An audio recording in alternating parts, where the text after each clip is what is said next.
In the dying years of the 30th millennium, humanity stood upon the precipice of its greatest triumph. The galaxy, for so long a dark and hostile wilderness, filled with alien horrors and the remnants of mankind's lost colonies, was finally being brought to heel under a singular vision of unity and enlightenment. At the forefront of this galactic reconquest stood not kings or politicians, but transhuman warriors of impossible capability. The Primarchs, 20 demigod sons of the Emperor of Mankind, each commanding legions of superhuman space marines numbering in the tens of thousands. Among these legendary figures, one shone brightest. Horus Lupercal, Primarch of the 16th Legion, known as the Lunar Wolves and later the Sons of Horus, was not merely first among equals, he was the Warmaster, chosen by the Emperor himself to lead the Great Crusade in his stead. Charismatic beyond measure, a brilliant tactician, and beloved by his brothers, Horus represented everything the Imperium of Man was meant to become. He was hope incarnate, the promise of a future where humanity would never again cower in the darkness. And then, in an act of treachery so profound it would echo through 10,000 years of bloodshed and suffering, Horus turned against his father. The Warmaster, humanity's greatest champion, became its most terrible enemy. What followed was not merely a civil war. It was a cataclysm that would shatter the Imperium, kill trillions, and damn humanity to an eternity of darkness and decay. The Horus Heresy was not just a betrayal of loyalty or politics. It was the moment when mankind's brightest dream died, replaced by the nightmare that is the 41st millennium. This is the story of how it all fell apart. This is the tale of the Horus Heresy, the betrayal that broke the galaxy. To understand the magnitude of Horus's fall, we must first understand what was lost. The Imperium of the Great Crusade era was fundamentally different from the grim theocracy it would become. This was an age of reason, of scientific progress, of the imperial truth, a secular ideology that rejected superstition and mysticism in favour of rationality and human excellence. The Emperor himself walked among his people, a golden figure of such power and wisdom that entire civilizations would kneel before him without a shot being fired. The Emperor's vision was nothing less than the complete unification of humanity under a single banner. Every lost human colony, every scattered remnant of old Earth's star-spanning civilization would be brought back into the fold. Alien species that threatened mankind would be destroyed without mercy. The warp, that roiling dimension of psychic energy that allowed faster-than-light travel, would be understood and mastered through reason and science. There would be no gods, no priests, no bowing before supernatural forces. Humanity would stand on its own, masters of the material galaxy, enlightened and eternal. The Primarchs were the instruments of this grand design. Created in the Emperor's own gene laboratories deep beneath the Himalayan mountains, each Primarch was a miracle of genetic engineering and psychic craftsmanship. They were not merely superhuman, they were living weapons, each designed with specific traits and capabilities that would allow them to lead and inspire the armies that would conquer the stars. Some were master strategists, others peerless warriors. Some possessed gifts of administration and empire building, while others excelled at the brutal mathematics of total war. Horus was the greatest of them all, at least in terms of overall capability and favour.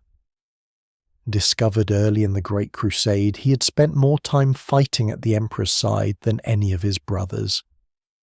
Where some Primarchs were rigid or specialised, Horus possessed a rare combination of qualities. He could be diplomatic when needed, ruthless when required, inspiring to his men, and respectful to his peers. He understood both the grand strategic picture and the intimate details of small unit tactics. Most importantly, he possessed an emotional intelligence that allowed him to mediate disputes between his often fractious brothers. When the Emperor elevated Horus to the rank of Warmaster, granting him supreme command over all the Space Marine legions and the vast armies of the Imperial war machine, it seemed the natural order of things. Who else could have borne such responsibility? Who else commanded the respect of figures as diverse as the stoic Rogel Dawn, the savage Leman Russ, the proud Fulgrim, and the calculating Perturabo? Even Primarchs, who might have privately nursed ambitions of their own, could not deny that Horus was the obvious choice. But beneath the surface of this golden age, cracks had already begun to form. The Emperor, for all his genius, had made critical errors in judgment that would come back to haunt him. He had created the Primarchs with the assistance of powers he did not fully control, making bargains in the warp that would demand payment. He had scattered the seeds of his own downfall by keeping secrets from his sons, by pursuing mysterious projects they could not understand, by withdrawing from the Crusade at its height to work on matters he would not explain. Most fatally, the Emperor had refused to acknowledge the true nature of the warp and the entities that dwelt within it. By denying the existence of the Chaos Gods, claiming they were merely psychic phenomena without consciousness or will, he left his sons vulnerable to corruption. How can you defend against an enemy you don't believe exists? How can you resist temptations when you've been taught they're impossible? To truly comprehend the Horus Heresy, we must journey back further still, to a time before the Primarchs, before the Space Marines, before even the Imperium itself existed. We must return to Terra in the Age of Strife, when old Earth had become a nightmare world of techno-barbarian warlords, each ruling over irradiated wastelands and hive cities built upon the bones of a collapsed civilization. Humanity had once ruled the stars. During the Dark Age of technology, human civilization had achieved wonders that would seem like magic to those living in the 31st millennium. Artificial intelligence, matter replication, weapons that could crack planets, machines that could think and create. All of this and more had been commonplace. Humans had spread across the galaxy in their millions of worlds, building an empire of reason and progress that should have lasted forever. Then the Age of Strife came. The details are lost to history, buried beneath millennia of collapse and regression, but the result was catastrophic. Warp storms of unprecedented ferocity erupted across the galaxy, making faster-than-light travel impossible and isolating human worlds from one another. Without trade, without communication, without the technological base that supported them, these colonies died by the billions. Some fell to alien invasion, others to internal strife, still others simply withered, away as their infrastructure failed and their knowledge was lost. Terra itself descended into barbarism. The cradle of humanity became a charnel house where warlords fought over scraps, where mutations ran rampant from radiation and pollutants, where the old sciences were forgotten and replaced with superstition. For thousands of years, humanity's birthworld wallowed in this darkness. From this chaos emerged a figure who would change everything, the man who would become known as the Emperor of Mankind.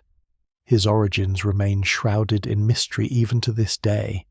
Some accounts suggest he was born in ancient Anatolia during the dawn of human civilization, a perpetual who had lived through all of human history. Others hint at darker possibilities, that he was created or reborn through a mass ritual suicide of ancient shamans, who pooled their souls to create a single supreme psychic being. The Emperor himself never spoke of his past, and those who might have known are long dead. What is certain is that by the late 30th millennium, This being had decided that humanity's long night must end. Terra would be unified under his rule, and from Terra would spring a new empire that would reclaim the lost worlds of mankind. The Emperor was not content to be merely another warlord. He possessed technology and knowledge that dated back to the Dark Age, perhaps even earlier. He had mastered genetic engineering to a degree that made him virtually a god of fleshcraft. Most significantly, he wielded psychic powers so vast that they defied comprehension. The unification wars were brutal beyond measure. The Emperor showed no mercy to those warlords and tyrants who refused to submit to his rule. Entire armies were obliterated by his Thunder Warriors, gene-enhanced super soldiers who were the crude predecessors to the Space Marines. Cities that resisted were levelled. Populations that clung to their independence or their old religions were given a simple choice: join the Imperium or die. Within a remarkably short span of years, Terra was unified. The Emperor stood supreme, his rivals either destroyed or bent to his will. But the conquest of one damaged world was merely the first step. Looking up at the stars from his new palace, the Emperor knew that countless human worlds remained out there in the darkness, waiting to be reclaimed. He would need more than Thunder Warriors to conquer the galaxy. He would need sons who could lead his armies, generals who could make strategic decisions across sectors of space, symbols of human perfection that would inspire loyalty and awe. And so, in the gene laboratories hidden deep beneath the Himalayan mountains, the Emperor began his greatest work. Drawing upon his mastery of genetics, his psychic might, and knowledge from sources he never revealed, he created the Primarchs.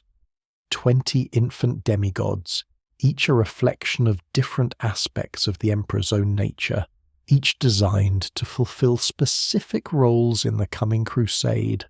They would be generals, administrators, warriors, scholars, and kings. They would lead the 20 Space Marine legions that the Emperor would create from their genetic template. The Emperor poured vast resources into this project, along with something far more precious: fragments of his own psychic essence. Each Primarch carried within them a spark of the Emperor's power, though manifested in different ways. Some inherited his strategic brilliance, others his physical might, still others his charisma or his understanding of the warp. They were to be humanity's champions, the sons who would help their father build paradise. But the Emperor's great work was not accomplished alone, and this would prove his undoing. In his laboratories, the Emperor had dealt with forces from the warp, the Chaos Gods, though he refused to acknowledge them as such. Whether through bargain or theft, whether willingly or under duress, the Emperor had used warp energy in the creation of the Primarchs, and the Chaos Gods, the vast psychic entities that fed on mortal emotion and dwelt in the roiling insanity of the Immaterium, took notice. They were not about to allow the Emperor to create beings who might one day threaten their dominion. In a single, catastrophic moment, the Chaos Gods struck. The infant Primarchs were scattered through the warp, torn from their gestation pods and flung across the galaxy to distant worlds. The Emperor's perfect plan was shattered before it could even begin. His sons were lost, cast into the unknown, and for a time it must have seemed that all his work had been for nothing, yet the Emperor did not despair. Though his sons were gone, their genetic material remained. From this he created the Space Marine legions, vast armies of transhuman warriors, each legion based on the genetic template of one of the lost Primarchs. These Legiones Astartes would be his weapon to reclaim the galaxy, and as the Great Crusade pushed out from Terra, reconquering lost human worlds and destroying alien civilizations, the Emperor discovered something remarkable. The Primarchs had survived. Despite being cast as helpless infants into the vastness of space, despite landing on worlds both hostile and bizarre, they had not only lived but thrived. Each had risen to become a leader on their adopted world, shaped by the cultures they landed in but still bearing the mark of the Emperor's design. As the Great Crusade expanded, one by one, the Primarchs were rediscovered and reunited with their father. Horus was among the first to be found, discovered on the harsh, gang world of Chthoniya. Even as a young man, he had already carved out a reputation as a cunning fighter and natural leader. The Emperor personally travelled to Chthoniya to reclaim his son, and from that moment forward, Horus fought at his father's side. Where other Primarchs would be found later in the Crusade, Horus had the privilege of decades alongside the Emperor, learning directly from him, absorbing his wisdom, becoming not just a son but a confidant and partner in the grand design. This early connection would prove crucial. Horus understood the Emperor's vision in ways his later found brothers never quite could. He had seen the Imperium in its infancy, watched it grow, helped shape it. When other Primarchs questioned the direction of the Crusade or chafed under restrictions they didn't understand, Horus could explain, mediate, guide. He became the bridge between the Emperor and his brothers, the interpreter of their father's will. The Lunar Wolves, the 16th Legion created from Horus's genetic template, became the exemplars of what Space Marines should be. They were aggressive but not reckless, honourable but not rigid, effective without being unnecessarily cruel. Under Horus's leadership, they won victory after victory, bringing world after world into compliance. Their reputation grew until they were arguably the most celebrated legion in the entire Imperium. For 2 centuries, the Great Crusade pushed inexorably outward from Terra, a tidal wave of conquest that seemed unstoppable. Expeditionary fleets numbered in the thousands ranged across the galaxy, each commanded by Space Marine legions, Imperial Army regiments, Mechanicum forces, and representatives of the various branches of the growing Imperium. World after world fell before them, some peacefully, convinced by the righteousness of the imperial truth and the promise of protection, others after brutal campaigns of annihilation. The scale of the Great Crusade almost defies comprehension. Millions of ships plied the warp lanes, carrying billions of soldiers to thousands of active war zones simultaneously. Entire alien civilizations were wiped from existence. The Leia, the Nephilim, the Orcs of Ulanor, countless others whose names are lost to history. Human worlds that had fallen into barbarism or tyranny were forcibly enlightened, their population subjected to re-education, their leaders removed and replaced with imperial governors. This was conquest on a scale that had never been seen and would never be seen again. The Emperor had unleashed his sons and their legions upon the galaxy, and nothing could stand before them. The Primarchs were at the height of their powers and prestige, each leading campaigns that would echo through history. Guilliman built the empire of Ultramar, a model of efficient imperial governance. Dawn fortified 1,000 worlds with defences that could withstand any assault. Russ hunted the most dangerous foes across the stars. Fulgrim pursued perfection in all things, his emperor's children becoming paragons of the Astartes ideal. And Horus was everywhere, it seemed, winning the most critical victories, representing the Imperium in its most delicate negotiations, leading from the front in its bloodiest battles. He'd inherited the Emperor's charisma in full measure, and soldiers would follow him into literal hell on his word alone. When the situation was desperate, when other commanders had failed, when the fate of entire sectors hung in the balance, it was Horus who would be called upon to deliver victory. The brotherhood between the Primarchs during this era was real and powerful, though not without its tensions. Fulgrim and Horus were close friends, often fighting alongside one another and sharing their thoughts on leadership and philosophy. Sanguinius, the angelic Primarch of the Blood Angels, was beloved by nearly all his brothers and particularly close to Horus. The Khan of the White Scars, while more distant, respected Horus's abilities. Even Primarchs known for their difficult personalities, Perturabo of the Iron Warriors, Mortarion of the Death Guard, Angron of the World Eaters, acknowledged Horus's supremacy in matters of war. Yet, beneath the surface, resentments were building. Some Primarchs felt their talents were underappreciated. Perturabo, a genius of siege warfare and engineering, saw his legion constantly assigned to the most grinding, thankless campaigns, while others won glory and acclaim. Mortarion harboured deep suspicions about the use of psychic powers and the direction the Imperium was taking. Angron, his mind destroyed by the brutal devices implanted in his brain before the Emperor found him, was slowly descending into permanent rage. Lorgar, Primarch of the Word Bearers, struggled with the Emperor's rejection of religion even as his spiritual nature demanded something to worship. These cracks might never have widened into chasms if things had continued as they were. But the Emperor, as was his pattern, made a decision that would have catastrophic consequences. At the height of the Great Crusade, with victory seemingly assured and the galaxy almost within reach, the Emperor withdrew from the front lines. Without explanation or warning to most of his sons, he returned to Terra and began work on a secret project beneath the Imperial Palace, the Webway Project, an attempt to create a human-controlled network through the warp that would make the Imperium invulnerable to the vagaries of warp travel. To the Primarchs, this withdrawal seemed like abandonment.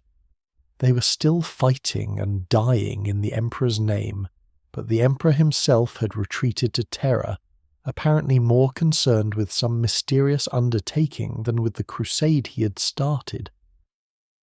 This sense of abandonment was particularly acute for those Primarchs who had never enjoyed the close relationship Horus had with the Emperor.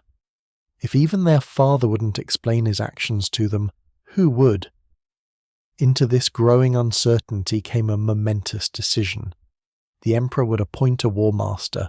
One of the Primarchs would be elevated above his brothers to command the entirety of the Great Crusade. This appointment would represent the Emperor's ultimate confidence, a statement that the chosen Primarch was worthy to stand in the Emperor's own place. It would also, inevitably, create jealousy among those not chosen. The choice, when it came, surprised no one who'd been paying attention. At the triumph of Ulanor, a massive celebration following the destruction of the largest Orc empire ever encountered, the Emperor proclaimed Horus Lupercal as his Warmaster. Horus would command all 20 legions, all the armies of the Imperium, with the Emperor's full authority. Then, having made this pronouncement, the Emperor returned to Terra, leaving Horus to complete the Great Crusade in his stead. For Horus, this should have been the culmination of everything he had worked for. He was acknowledged as the greatest of the Primarchs, the one most worthy of trust, the inheritor of the Emperor's grand design. The armies of the Imperium answered to him. His brothers, however reluctantly in some cases, bent the knee. He stood at the pinnacle of human achievement, second only to the Emperor himself in power and prestige. But the seeds of doubt had been planted. The Emperor's withdrawal, his secrecy, his apparent abandonment of the sons who had fought for him for 2 centuries, these things gnawed at Horus in ways he couldn't quite articulate. What was so important on Terra that the Emperor would leave the Crusade? Why wouldn't he explain his actions? Did the Emperor truly trust his sons, or were they merely tools to be used and discarded once their usefulness ended? And if the Emperor had withdrawn now, what would happen when the Crusade was complete? What role would the Primarchs and their legions having the galaxy they had conquered. These doubts made Horus vulnerable, and in the shadows of the Great Crusade, forces had been working for years to ensure that when the moment came, Horus would fall. The Chaos Gods, having failed to kill the infant Primarchs, had instead ensured they would land on worlds that would shape them in useful ways. They had placed agents within the Imperium itself, individuals who would manipulate events toward the moment of betrayal. Chief among these was Erebus, first chaplain of the Word-Bearers, a man who wore the mask of loyalty while serving dark gods. The stage was set. The Warmaster stood ready, and on a forgotten moon called Davin, the greatest betrayal in human history would begin. The corruption of Horus did not happen in a single moment. It was a process, carefully orchestrated over months and years by those who served the ruinous powers. But if there was a single turning point, a moment when the fate of the galaxy hung in the balance and tipped toward darkness, it was on the moon of Davin. Before Davin, there had been other warnings, other moments when the Imperium came close to understanding the true nature of the threat it faced. The encounter with the Interrex stands as one of history's great tragedies, a human civilization that had survived Old Night, that understood the dangers of chaos and had developed ways to resist its influence. When Horus and his fleet encountered them, there was a real possibility of alliance, of peaceful integration into the Imperium. But Erebus, ever the agent of chaos, sabotaged these negotiations. He stole a weapon from the Interrex, a cursed blade called the Anathame. Ensuring that war would break out, the Interrex were destroyed, their knowledge lost, and the Anathame fell into Erebus's hands. It would not remain there long. Horus's expedition fleet arrived at Davin, a world he had brought into compliance years earlier. The planet had regressed, falling under the sway of a governor who had turned to worship of dark powers. Horus, insulted by this betrayal, personally led the assault to bring the world back into the fold. It should have been a simple operation. The Warmaster had faced far greater threats and emerged victorious. On the moon of Davin, in the ancient halls of a corrupted temple, Horus confronted the traitor governor Ugantemba. The former imperial servant had been transformed by chaos into something monstrous, his body bloated and corrupted beyond recognition. In the battle that followed, Temba struck Horus with the Anatheme, a weapon specifically crafted through dark sorcery to kill the Warmaster. The wound was mortal. The greatest of the Primarchs, the chosen son of the Emperor, lay dying from a blade that carried within it poisons both physical and spiritual. His apothecaries could do nothing. His body, which should have healed from almost any injury, was failing. As Horus's condition deteriorated, his warriors faced an impossible choice: watch their father die, or accept the help of Davin's warrior lodges, who claimed they could save him. The lodges, secret societies that had spread through many of the legions, promised salvation through ancient rituals. What Horus's men didn't know, what they couldn't have known, was that these lodges had been corrupted by chaos, their traditions twisted to serve the dark gods. When they agreed to take Horus to the Serpent Lodge's temple for healing, they delivered him directly into the hands of the enemy. In that temple, as Horus's body lay dying, his spirit was cast into the warp. There, the Chaos Gods showed him a vision, a carefully crafted lie mixed with terrible truths. They showed him a future where the Emperor had become a god, worshipped by trillions while the Primarchs were forgotten. They showed him the Imperium as a theocracy, everything the Emperor had claimed to oppose. They whispered that the Emperor had always intended to discard his sons once their usefulness ended, that the Primarchs were tools, nothing more. The vision was a masterwork of manipulation. It took Horus's doubts, his fears, his wounded pride at the Emperor's withdrawal and twisted them into certainty. It showed him a future that was, in many ways, accurate.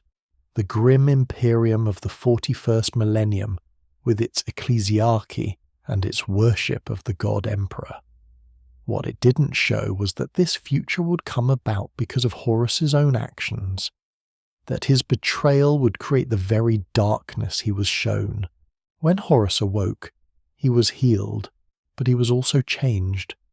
The loyal son of the Emperor was gone, replaced by a being who believed he had been betrayed, who saw the Imperium as a grand lie, who was convinced that only he could save humanity from the Emperor's tyranny.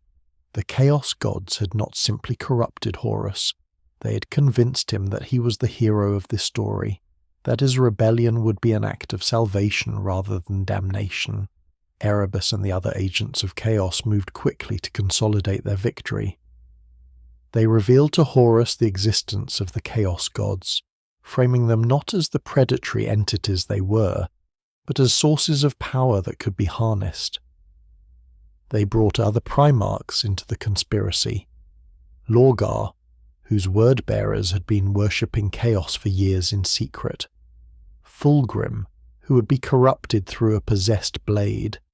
Angron, who needed little convincing given his rage. Mortarion, who was brought in through appeals to his hatred of psychic power and his resentment of the Emperor. The conspiracy grew in the shadows. Horus began to plan not just a rebellion, but a war that would topple the Imperium itself.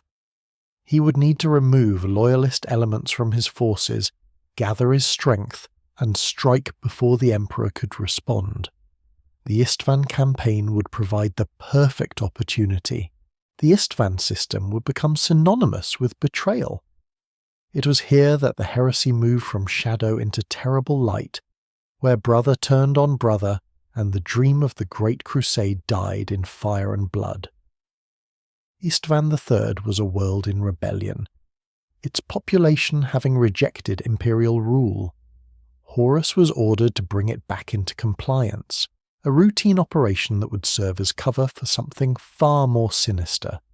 7 legions gathered for the assault, the sons of Horus, World Eaters, Death Guard, and Emperor's children would form the primary strike force, while the Word-Bearers, Night Lords, Iron Warriors, and Alpha Legion would provide support. What the loyalists within these legions didn't know was that their commanders had already turned traitor. Horus faced a problem.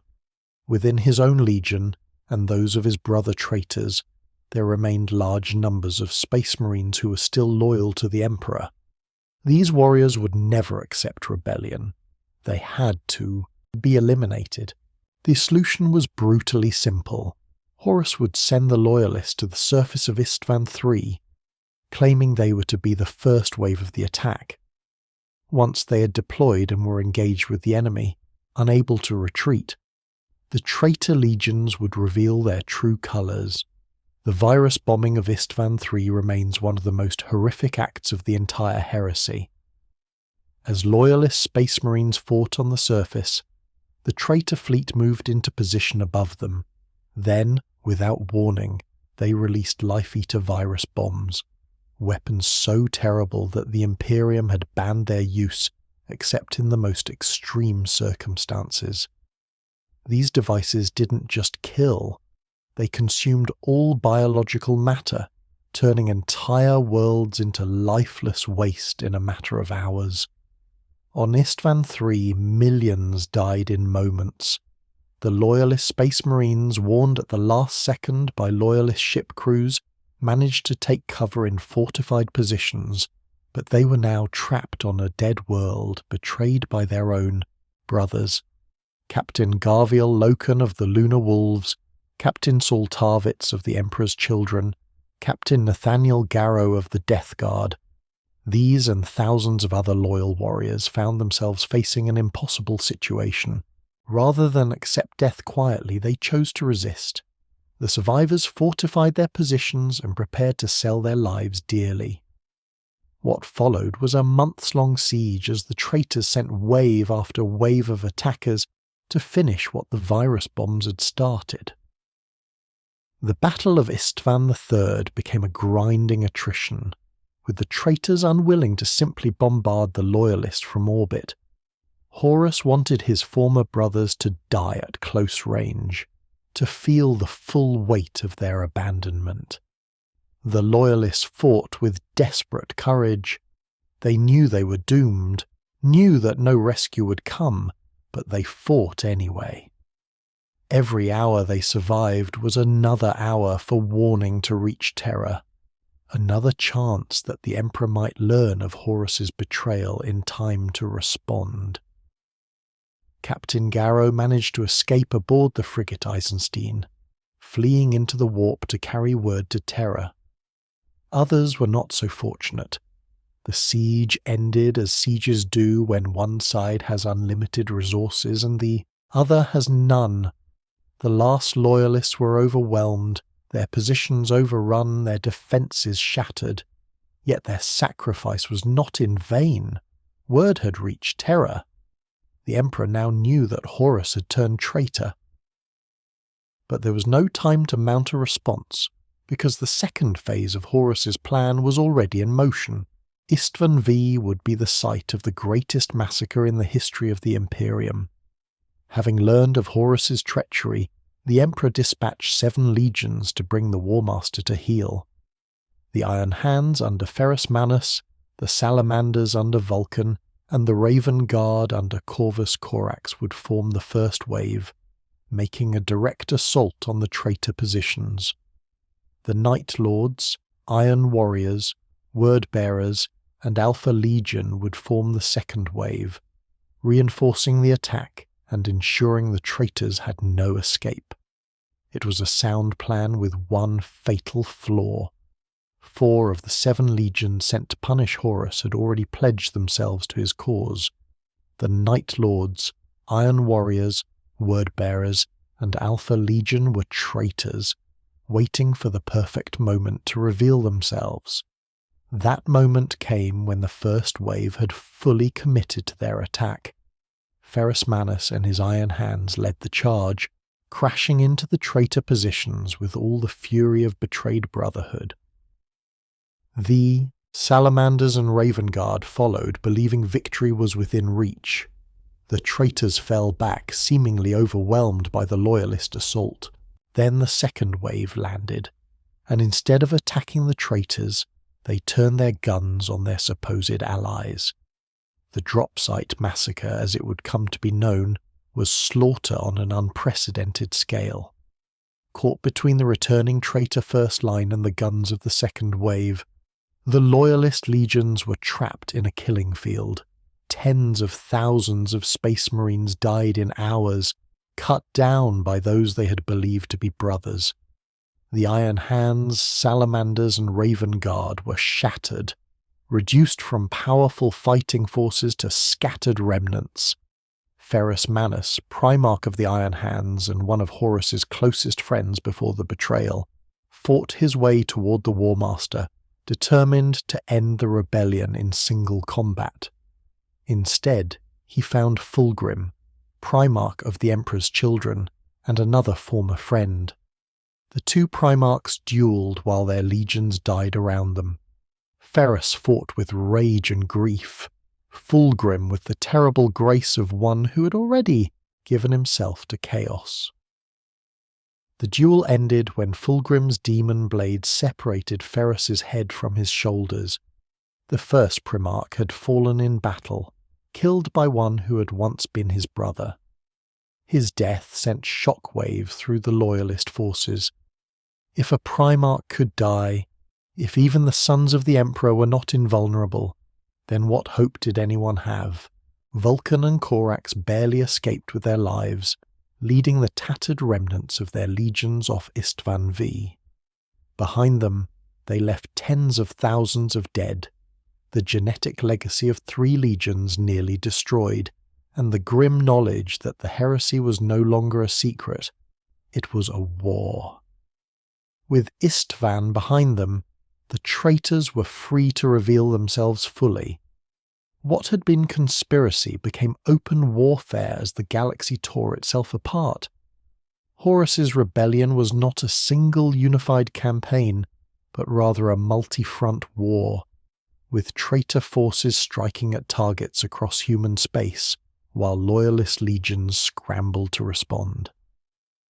The word-bearers, who had been planning this rebellion longer than any other legion, struck at Calth in the Ultramar system. This attack was personal. Lorgar had long harboured resentment toward Robert Guilliman and his Ultramarines, seeing them as the embodiment of everything he despised about the Emperor's secular vision. The attack on Calth was meant to destroy the Ultramarines entirely, removing them from the board before they could reinforce Terra. The assault on Calth was treachery of the most intimate kind. The word-bearers arrived in the Ultramar system claiming to be conducting joint training exercises with their brother Legion. The Ultramarines, trusting in the bonds of brotherhood, allowed the word-bearers to deploy their forces alongside loyalist positions. Then, at a predetermined signal, the word-bearers opened fire at point-blank range. The massacre should have been complete. Entire companies of Ultramarines were wiped out in the opening moments, caught completely unaware. The word-bearers had sabotaged Calth's orbital defences, ensuring that the planet was vulnerable to bombardment. They had positioned weapons of forbidden power, devices that could poison entire regions or crack the planetary crust. Victory seemed certain, but Guilliman was not called the Avenging Sun for nothing. Rallying his surviving forces, he launched a counterattack of such ferocity that it caught the word-bearers off guard. The Ultramarines had been betrayed, their trust violated, their brothers murdered, and they would have vengeance. The battle for Calth became a grinding urban warfare nightmare, with neither side willing to give ground. The word-bearers achieved their tactical objectives. They crippled Calth and delayed the Ultramarines from reaching Terra in time to defend it. But they paid a terrible price, losing vast numbers of their own legion. Worse, they failed to destroy the Ultramarines entirely. Guilliman's legion survived, battered but intact, and they would remember this betrayal for 10,000 years. Far from Calth, another tragedy was unfolding. The Thousand Suns, the psychically gifted legion of Magnus the Red, had been destroyed at Prospero by the Space Wolves. This assault had been a terrible mistake, the result of manipulation by traitor agents and the Emperor's own mistrust of psychic power. Magnus had tried to warn the Emperor of Horus's betrayal using sorcery, but in doing so had shattered the psychic defences protecting the Imperial Palace and ruined the Emperor's Webway project.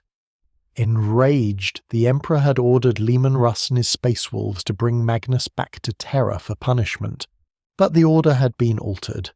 Whether through Horus's influence or simple miscommunication remains unclear, and Russ had been led to believe he was to execute Magnus rather than capture him. The Space Wolves fell upon Prospero with orders to burn it to ash. The destruction of Prospero was a catastrophe for the Imperium. Magnus had been loyal, his only crime an attempt to help his father. The Thousand Suns had been among the most learned of the legions, their libraries containing knowledge that dated back to Old Night. All of it burned. Magnus, grievously wounded and driven to desperation, made a fateful choice. He called upon the powers of the warp to save his legion, accepting the patronage of Tzeentch, the chaos god of sorcery and change. The Thousand Suns were transported into the warp, their physical forms twisted into dust-filled armour, their souls bound to their gene-father's mistake. They had become what they had been accused of being, servants of chaos, and all because of a misunderstanding, a miscommunication, a failure to trust.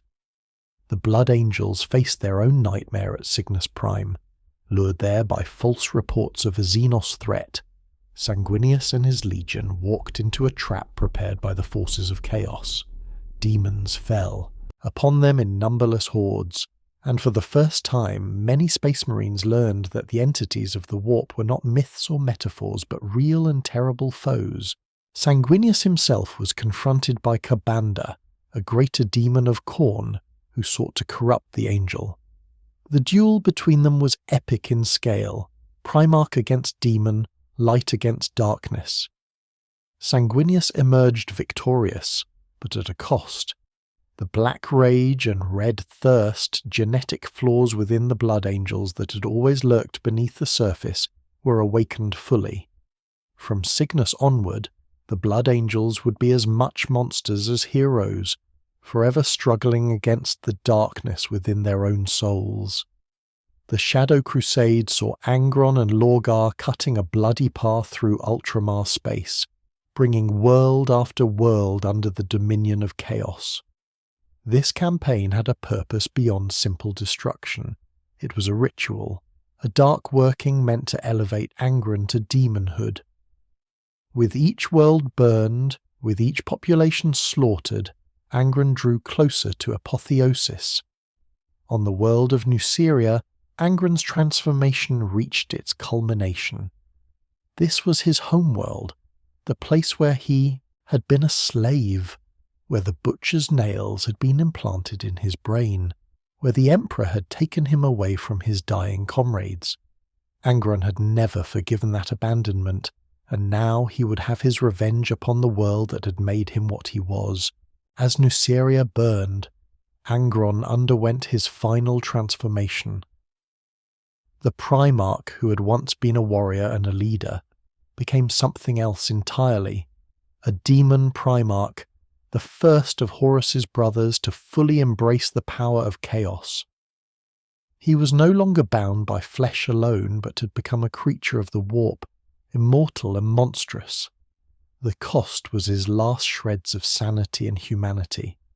The Angron who emerged from Nuceria was avatar of rage, a thing that existed only to kill. These campaigns, and dozens of others across the galaxy, served Horus's purposes well.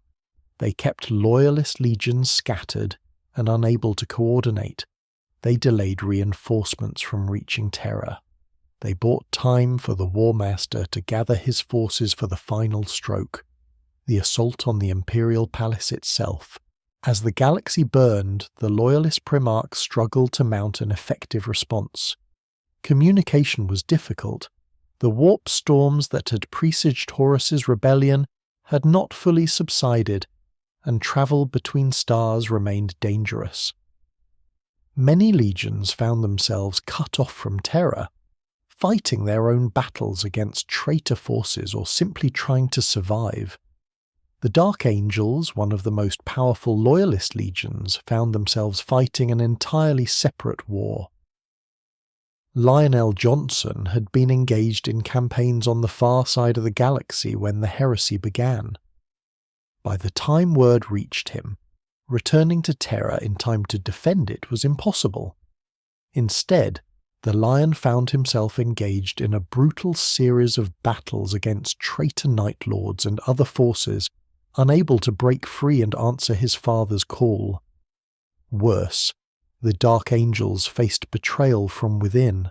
Elements of their own legion had turned traitor, led by Luther, the Lion's former mentor. This internal conflict would occupy the Dark Angels throughout much of the heresy, preventing them from bringing their full strength to bear on either side. Rabaut Guilliman and the Ultramarines, still reeling from the attack on Calth, attempted to organize a loyalist empire in Ultramar called the Imperium Secundus. This was meant to be a fallback position, a way to preserve the Imperium if Terra fell.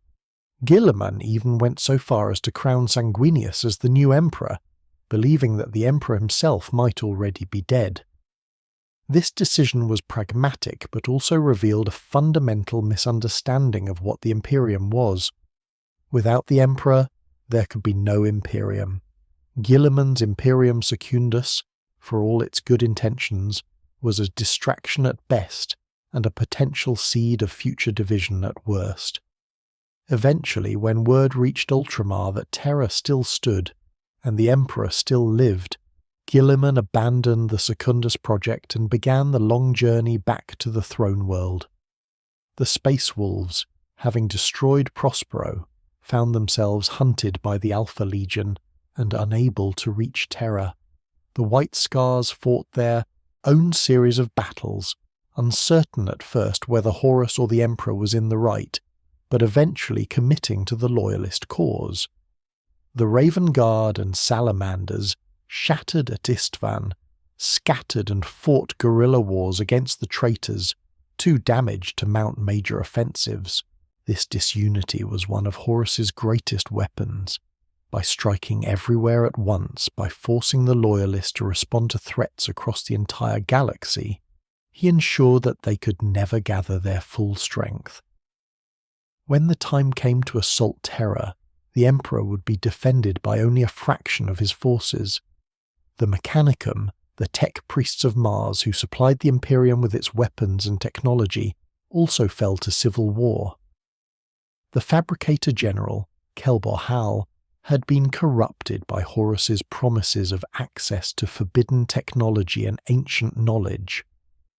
Mars erupted into warfare as loyalist and traitor mech priests battled for control of the Red Planet. The schism on Mars meant that the loyalists could not count on the full support of the Mechanicum's industrial might. Even the Imperial Army, the billions of normal human soldiers who fought alongside the Space Marines, was divided. Some regiments sided with Horus, convinced by their commanders or by the Warmasters' rhetoric that the Emperor had become a tyrant. Others remained loyal, often finding themselves fighting former allies. The Imperium tore itself apart. Every institution, every organization, every relationship was tested and often found wanting. The bonds of brotherhood that had held the Imperium together proved far more fragile than anyone had believed. And as the Imperium bled, Horus gathered his forces for the killing blow. Horus's path to Terra was not direct. The Warmaster could not simply gather his forces and strike. The Emperor's defenders were too strong, the solar system's defences too formidable. Instead, Horus had to weaken his father's position, gather strength, and wait for the perfect moment. The mustering at Ulanor, where Horus had once been proclaimed Warmaster, became the gathering point for the traitor forces. Here, 8 legions and countless human soldiers assembled into the largest military force since the height of the Great Crusade. The Warmaster reviewed his troops from the same platform where the Emperor had once stood, a deliberate piece of symbolism meant to show that he had replaced his father as humanity's rightful ruler. But gathering this force took time, and time was not on Horus's side. The longer he waited, the more chance the scattered loyalist legions had to reach Terra. Moreover, Horus was discovering that his new allies, the Chaos Gods, were not entirely trustworthy. The demons who fought in his armies were difficult to control. The Word-Bearers and other chaos-worshipping legions had their own agendas. Even his brother Primarchs were changing in ways that made them unpredictable. Fulgrim had become a demon prince, more interested in pursuing sensation and excess than in military victory. Angron was little more than a berserker, useful in battle but impossible to control. Mortarion grew ever more fatalistic and strange as Nurgle's gifts transformed his legion into plague marines. Only Magnus, bitter and broken, remained somewhat reliable, and even he was consumed by his own quest for revenge against the Space Wolves. Horus himself was changing. The wound from Davin had never truly healed. The influence of chaos grew stronger within him with each passing day. He was still brilliant, still charismatic, still the greatest military mind in the galaxy. But he was also becoming something else, something darker and more terrible. The traitor fleet began its advance on Terra through warp routes that had been carefully scouted and prepared. The journey was not easy. The warp itself was in turmoil, with storms and currents that threatened to scatter the fleet or cast it into oblivion. Demons attacked from within the warp not as allies but as predators sensing weakness. Ships were lost, their crews devoured or driven mad. The Battle of Beta Garmon served as the final major engagement before Terra itself. This was a multi-system region that guarded one of the primary approaches to the solar system. The Loyalists had fortified it heavily, turning it into a killing ground meant to bleed the traitors before they could reach Earth. Both sides committed enormous resources to Beta Garmon, knowing that its fall would open the road to Terra. The battle raged for months, with the fighting spreading across multiple worlds and the void between them. The Loyalists made Horus pay for every mile in blood and metal, but they could not stop him. The traitor fleet was simply too large, too powerful, too determined. Beta Garmon fell, and the road to Terra lay open. The Solar War, the battle for humanity's home system, began as the traitor fleet translated from the warp at the edge of the solar system. What they found was a defense in depth, unlike any in history.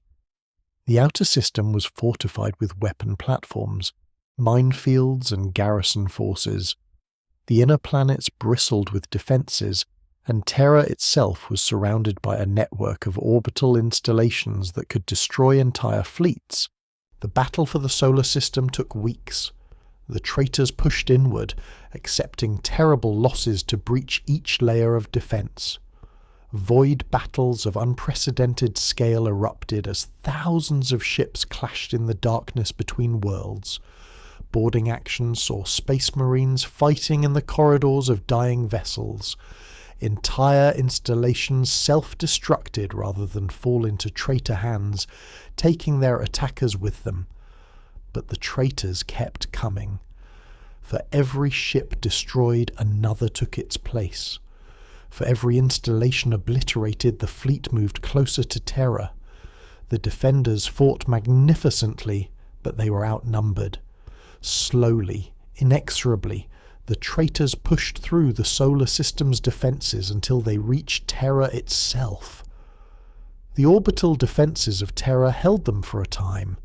The Emperor had fortified his throne world like no other place in the galaxy, and the fleet that guarded it was the finest humanity had ever assembled.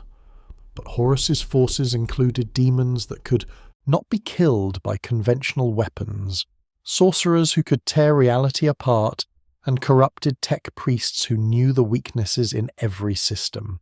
The traitor ground assault began when their forces finally achieved local superiority in certain orbital sectors. Drop pods and landing craft descended through the atmosphere in their millions, braving defensive fire that turned the sky into a storm of las blasts and missiles. Many were destroyed, but enough survived to deliver their cargoes of traitor space marines and corrupted soldiers to the surface. The Siege of Terra had begun. The Siege of Terra was not a single battle, but rather a months-long campaign of brutal attrition. The Imperial Palace, a structure that covered most of the Himalaysian mountain range and housed billions of people, became the greatest fortress in human history. Rogel Dawn, Primarch of the Imperial Fists and the greatest siege architect among the Primarchs, had spent years fortifying it against this very eventuality. The palace's defences were layered and redundant. Void shields covered entire sectors. Wall guns could destroy tanks with single shots. Kill zones were designed to funnel attackers into prepared positions where they could be slaughtered wholesale. Every approach was fortified, every weakness shored up. Dawn had created a fortress that should have been able to hold against any assault. But Horus had brought siege masters of his own. Perturabo, Primarch of the Iron Warriors, was a genius of siege warfare who had spent 2 centuries conquering the most heavily fortified worlds in the galaxy. He studied Dawn's defences with cold precision, identifying weak points and designing assaults to exploit them.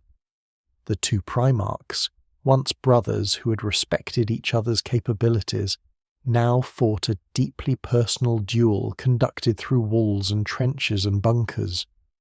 The siege opened with a massive bombardment from orbit. Traitor ships that had fought their way past the orbital defences now turned their guns on the palace, attempting to pound it into submission from above. The palace's void shields held, but the sheer volume of fire was staggering. For days the shields flickered and failed and were restored, the tech priests working desperately to keep them functional. When the bombardment finally ceased, the ground assault began. Traitor titans, god machines hundreds of feet tall, advanced on the palace walls alongside armies of traitor space marines, corrupted Imperial army regiments, and hordes of demons. The defenders met them with everything they had: artillery, tank companies, massed infantry, and loyalist space marines. The fighting was beyond brutal. The traitors threw themselves at the walls in waves, accepting horrific casualties to gain even small advances. The defenders held, but only barely. Each day brought new assaults, new horrors, new challenges. Demons that could not be killed by conventional weapons stalked the trenches. Plague marines spread diseases that killed in hours. Noise marines of the Emperor's children used sonic weapons that turned human flesh to slurry. The outer defences fell first, despite the heroic resistance of their defenders. The traitors pushed into the palace proper, fighting through corridors and chambers that had been turned into kill zones. Every room was contested, every hallway paid for in blood. The defenders fell back in good order, conducting a fighting withdrawal that cost the traitors dearly, but could not stop their advance. As the siege ground on, both sides began to feel the strain.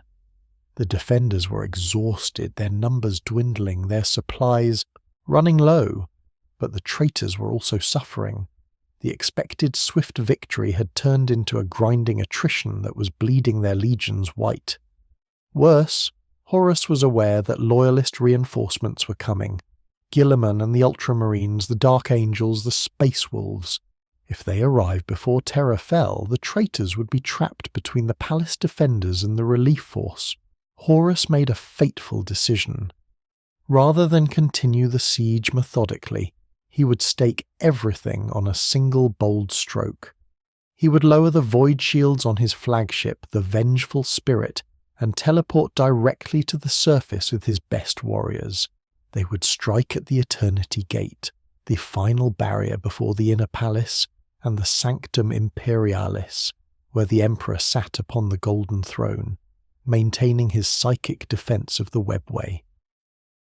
If Horus could break the Eternity Gate, he would force the Emperor to respond personally. And if the Emperor left the Golden Throne to defend his palace, the webway would collapse, demons would flood into the palace, and Terra would be lost. It was a desperate gambit, but Horus believed it would work. After all, the Emperor would never allow his palace to fall while he sat and did nothing. The assault on the Eternity Gate became the climax of the siege. Horus led the charge personally, accompanied by the greatest champions of the traitor legions. Facing him were Sanguinius, the Imperial Fists, the Blood Angels, and the assembled defenders of the Inner Palace. The battle was apocalyptic in its violence, with Primarch fighting Demon, Space Marine against Space Marine, Loyalist against Traitor. The Eternity Gate was a structure built to withstand the end of the world, but even it began to crumble under the assault. The defenders were pushed back metre by bloody metre, the gate itself buckling under the sustained attack. Then, in a moment that would echo through history, Sanguinius made his choice. Rather than continue the defensive battle, he would strike directly at Horus, knowing that killing the Warmaster was the only way to end the siege. The angel took flight, his wings carrying him over the battlefield toward where Horus fought. The Warmaster saw him coming and welcomed the confrontation. These had been brothers once, perhaps the closest of all the Primarchs save for Horus and the Emperor himself. Now they would meet as enemies, one fighting for the dream of the Imperium, the other seeking to tear it down. The duel between Sanguinius and Horus was not merely a physical contest. It was a battle of ideologies, a clash between what the Imperium was meant to be and what it had become. Sanguinius fought with all his skill and fury, his blade seeking Horus's heart, his wings carrying him beyond the reach of the Warmaster's attacks. For a moment, it seemed as if the angel might actually prevail, might strike down the traitor and end the heresy. But Horus was no longer merely a Primarch. He was the chosen champion of all 4 Chaos gods, empowered beyond anything Sanguinius could match. The Warmaster's attacks grew faster, stronger, more devastating. Sanguinius fought on, but he was being beaten down, his defences crumbling under the overwhelming assault. In the final moments of the duel, Horus offered his brother one last chance to join him, to accept chaos and stand at the Warmaster's side. Sanguinius refused. Even at the very end, even knowing he was about to die, the angel remained loyal to the Emperor and the dream of the Imperium. Enraged by this rejection, Horus killed Sanguinius, breaking his body and casting him down. The first loyalist Primarch to die in the heresy fell at the Eternity Gate, his sacrifice buying moments more of time for the defenders. The Emperor felt his son's death across the palace. He knew that if he did not act now, all would be lost. Rising from the Golden Throne, abandoning the Webway, project that had consumed so much of his time and energy, the Emperor teleported directly to the Vengeful Spirit. With him came his custodian guard and a small force that included Rogel Dawn. The teleportation scattered the Emperor's force across the massive ship. The Emperor himself appeared in a chamber where he found Sanguinius's body and Horus waiting. Father and son faced each other across the corpse of another son, and for a moment the Emperor tried one final time to save Horus, to reach the man who had been his favourite, to pull him back from the abyss. But Horus was beyond saving. The Chaos gods had poured so much of their power into him that there was almost nothing left of the man he had been. When he spoke, it was with the voices of demons. When he moved, it was with strength drawn from the warp itself. He was a puppet, and the strings were held by entities that wanted nothing less than the complete annihilation of the Imperium. The battle between the Emperor and Horus shook the Vengeful Spirit to its foundations. These were not merely 2 warriors fighting. They were gods clashing, psychic titans whose every blow sent shockwaves through reality itself. The Emperor fought with all his might, but he held back, still hoping to save his son, still believing that somewhere within Horus the loyal Warmaster remained. This hesitation nearly proved fatal. Horus struck the Emperor down, his blow so powerful that it shattered the Emperor's armour and broke his body. As the Emperor lay wounded, Horus prepared to strike the killing blow. It was then that a single human, a warrior of the Imperial army named Olanius Pius, stepped between them. This mortal man, knowing he would die, chose to defend the Emperor against a demigod corrupted by dark gods. Horus killed Olanius with contempt, barely noticing the human who dared to stand against him. But that single act of ordinary human courage in the face of ultimate evil revealed to the Emperor the depths of Horus's fall. There was nothing left to save. The son he had loved was gone, replaced by a monster wearing his face. The Emperor's mercy died with Olanius Pius. When the Emperor struck again, it was with the full force of his psychic might, holding nothing back. The blow did not merely destroy Horus's body, It annihilated his soul, burning it from existence so completely that even the Chaos gods could not reclaim it. Horus died with a moment of final clarity, perhaps recognizing in his last instant what he had become, what he had done. But the Emperor's victory was Pyrrhic. The wounds Horus had inflicted were mortal. The Emperor's body was broken beyond any hope of healing. His sons found him barely alive. His psychic might the only thing keeping his spirit tethered to his flesh. They carried him back to the palace, where the most brilliant minds of the Mechanicum worked desperately to preserve what remained of their lord. The solution they devised was the Golden Throne, a life support device that would keep the Emperor alive, but at a terrible cost. He would be locked in place, unable to move, barely able to communicate, sustained by the psychic energy of 1,000 souls sacrificed each day. He would become what he had always fought against, a god upon a throne, worshipped by trillions, but unable to speak or act directly in the material world. The death of Horus threw the traitor forces into disarray. Without their leader, the unity of the siege shattered. The various traitor legions began to fight among themselves or simply flee, seeking to escape before the loyalist reinforcements arrived. The defenders of Terra, exhausted and bloodied but unbroken, began to push back, driving the traitors from the palace. When Guilliman and the Ultramarines finally arrived in the solar system, they found the siege already broken. Terra stood, though barely. The Emperor lived, though he could no longer lead. And the Imperium was fundamentally changed. The dream of secular enlightenment was dead, replaced by the necessity of survival at any cost. The Scouring, as the Loyalist counterattack came to be known, was a brutal campaign of revenge. The Loyalist legions hunted the traitors across the galaxy, destroying their strongholds, scattering their forces, driving them into the Eye of Terror, a massive warp storm where the barrier between reality and the immaterium was thin. There, in that hell of chaos, the traitor legions would make their home, plotting and planning for the day they could return. The Imperium that emerged from the heresy was a shadow of what it had been. Billions were dead. Whole sectors were devastated.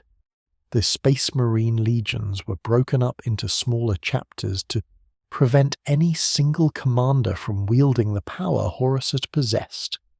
The imperial truth was abandoned, replaced by the worship of the Emperor as a god. The age of the Imperium, 10,000 years of grinding darkness, had begun. The reforms that followed the heresy were meant to prevent such a catastrophe from ever happening again.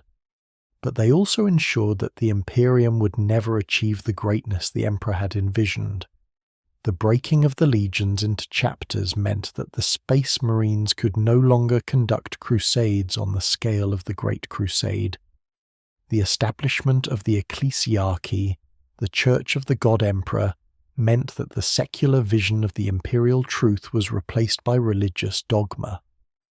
Most tragically, the Emperor himself was reduced to a corpse sustained by dark technology.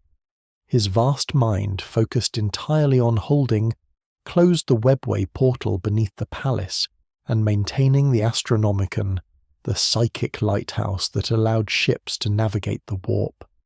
He could no longer guide humanity directly, could no longer make decisions or lead his people. The Imperium would have to find its own way forward, and that way would be dark and bloody. The Horus Heresy did not end with the Scouring. In a very real sense, it never ended at all. 10,000 years later, in the grim darkness of the 41st millennium, the consequences of that ancient betrayal still shape every aspect of the Imperium. The traitor legions did not die. From their refuge in the Eye of Terror, they launched black crusades against the Imperium, seeking to finish what Horus had started. Abaddon, the despoiler, once Horus's first captain, gathered the scattered traitor forces and led them in repeated assaults on the Imperium, each time coming closer to success. The Long War, as the traitors call it, continues across 10 millennia, a conflict without end or resolution. The loyalist Space Marines bear the scars of the heresy in both body and soul. The Blood Angels still struggle with the black rage and red thirst awakened at Signus Prime. The Dark Angels still hunt the fallen, those members of their legion who turn traitor. Every loyalist chapter remembers the heresy, studies it, learns from it, and swears that such betrayal will never happen again. The Imperium itself has become exactly what Horus was shown in his vision on Davin. A theocratic empire where the emperor is worshipped as a god, where deviation from orthodoxy is punished with death, where science has become ritual and progress has stagnated into endless repetition of ancient patterns. The imperial truth is forgotten, replaced by the imperial creed. The dream of enlightenment has died, replaced by the desperate struggle for survival. And yet, there are stirrings of hope. In recent years, Rabut Gilliman has returned, awakened from near death to find an Imperium he barely recognizes. Other Primarchs may yet return, both loyalist and traitor. The galaxy is changing once again, and the final outcome of the heresy may yet be unwritten. The Horus Heresy matters because it explains why the Imperium of the 41st millennium is the way it is. Every cruel law, every brutal practice, every superstitious tradition can be traced back to the heresy and the desperate measures taken to survive it. The Imperium is not evil because its people are evil. It is the product of trauma, of betrayal so profound that it broke humanity's dreams and forced it to become something it never wanted to be. This is the legacy of Horus's betrayal. This is why the heresy remains the defining moment in Warhammer 40,000's history. It is the moment when hope died, when the dream became a nightmare, when humanity's brightest future was sacrificed to ensure that humanity would have any future at all. The Horus Heresy is not just a story of war or betrayal, it is a tragedy of epic proportions, a tale of how the best intentions and the noblest dreams can be corrupted and destroyed. It is a warning about the dangers of pride, of secrets, of failing to trust those closest to you. It is a meditation on loyalty and brotherhood and what happens when those bonds are broken. And it is ultimately the story that defines Warhammer 40,000. Every faction, every conflict, every aspect of the grim darkness of the far future can be traced back to the moment when Horus, the brightest of the Emperor's sons, chose to turn against his father and damn the galaxy to eternal war. This was the betrayal that broke the galaxy. This was the Horus Heresy.